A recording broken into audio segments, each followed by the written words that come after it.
Nosso estudo de hoje é a lição 14 do livro Dinheiro e tem por título A Pobreza Feliz.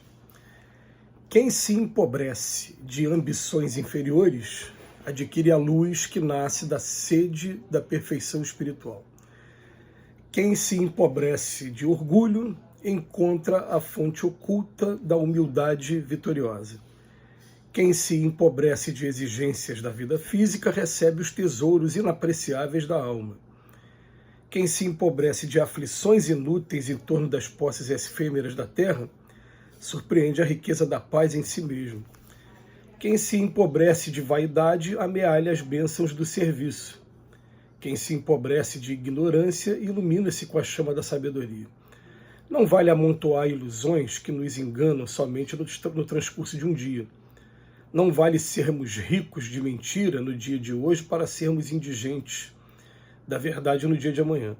Ser grande à frente dos homens é sempre fácil. A astúcia consegue semelhante fantasia sem qualquer obstáculo. Mas ser pequenino diante das criaturas para servirmos realmente aos interesses do Senhor junto da humanidade é trabalho de raros.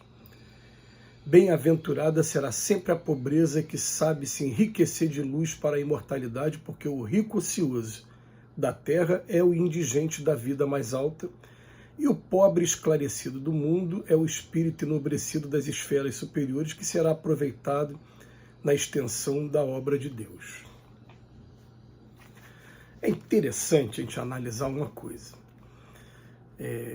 Quando Karl Marx, pensador alemão do século XIX, pronunciou uma frase: a religião é o ópio do povo, ele quis dizer o seguinte: ele quis dizer que normalmente a pessoa, quando ela tem a abastança dos bens materiais, ela quer aproveitar todos os gozos da vida material e ela acha que, no primeiro momento, que essa ideia de religião é somente para aqueles que estão passando por situação difícil e estão alimentando a pessoa de esperança para que elas não desistam de viver o que estão vivendo. Era um pensamento bastante pequeno com relação à visão religiosa, no sentido de religar a Deus.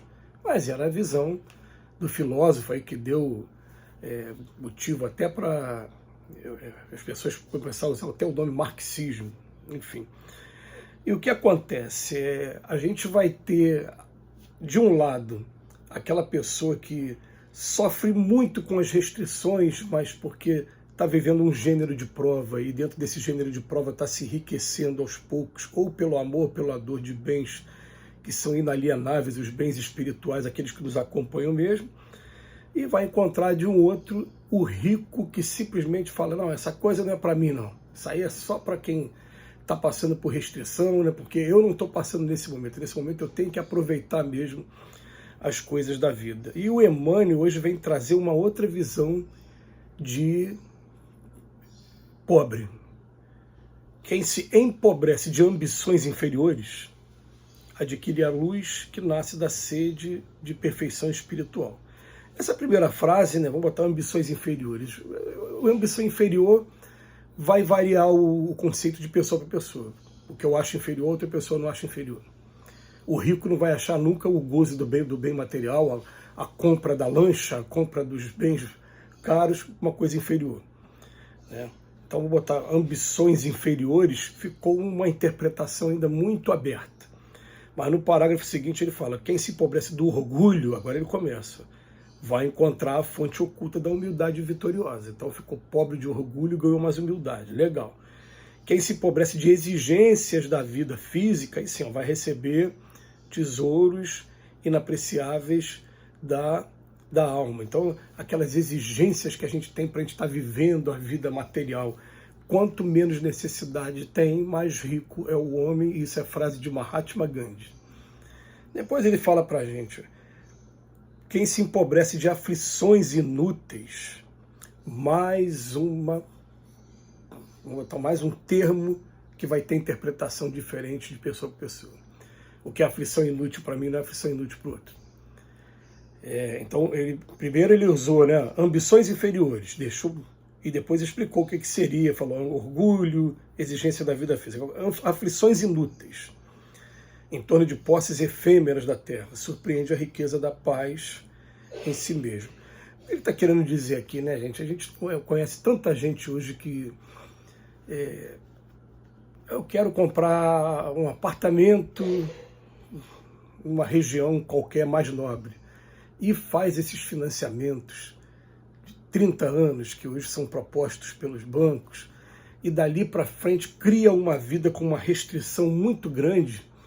Tem até aquela coisa, não, mas eu estou deixando para os meus herdeiros, estou deixando para os meus filhos, quem sabe eu consiga pagar o mais rápido possível, mas são aflições inúteis em torno de posses efêmeras da terra, que conforme a gente vai abandonando e vai simplesmente começando a viver dentro daquele padrão que a gente pode viver sem querer dar passos maiores do que a própria perna, a gente consegue aprender alguns valores do espírito. Depois ele fala, quem se empobrece de vaidade, aí sim, amealha as bênçãos do serviço.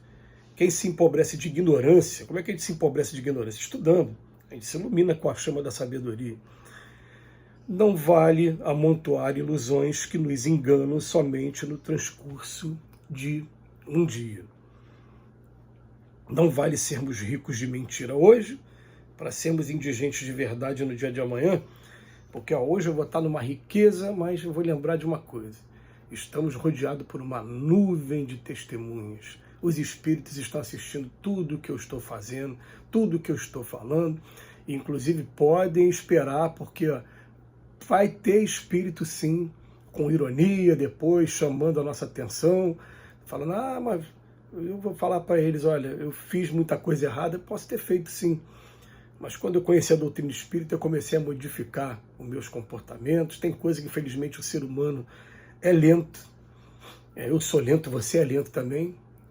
Principalmente o espírito que critica, porque o espírito, quando ele já atingiu um ponto maior de maturidade, ele procura ajudar, ele não critica porque ele sabe que para ele também o negócio não foi fácil. Mas aquele que está criticando, ele vai aparecer e você tem duas opções. Ou vai ficar com raiva do espírito, vai se deixar abalar, vai entrar no estado emocional que pode te levar para uma região umbralina de sofrimento, ou simplesmente vai, obrigado, amigo, já foi pior. Hoje eu tenho minha consciência aqui tranquila de que depois que eu conheci a doutrina espírita, ou eu mudei totalmente, ou iniciei um projeto de mudança que está acontecendo. Vou chegar lá, vou largar tudo a qualquer hora. Mas é um projeto de todos nós.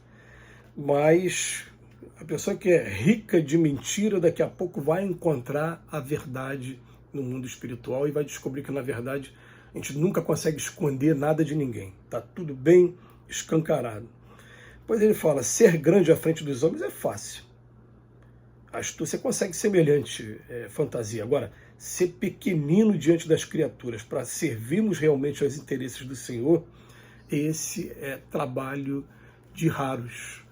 E a gente vai sempre ficar buscando os exemplos de pessoas que já têm o despertar espiritual, já é uma evolução dela.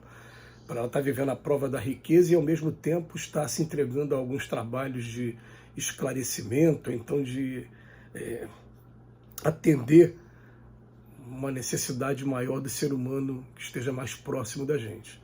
É uma etapa evolutiva muito interessante da gente viver. Então ele coloca para a gente, a bem-aventurada será sempre a pobreza que sabe se enriquecer de luz para a imortalidade. Porque o rico ocioso da terra é o indigente da vida mais alta. A gente tem exemplos inúmeros de pessoas que foram os ricos ociosos e quando chegam do outro lado da vida, simplesmente chegam sem aprender a fazer nada porque ficaram ociosos, só aproveitando os prazeres, entre aspas, da vida material, e mais ainda, ganham também o desprezo dos espíritos, porque ele não produziu, ele desprezou, ele espezinhou, ele não fez a diferença na vida de ninguém.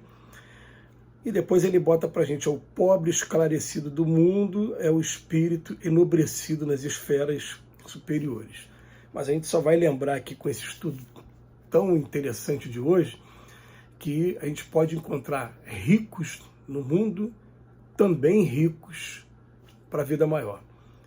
Embora o desafio seja maior, mas vai encontrar sim. E São gêneros de prova que a gente precisa passar. Que Jesus nos abençoe hoje e sempre.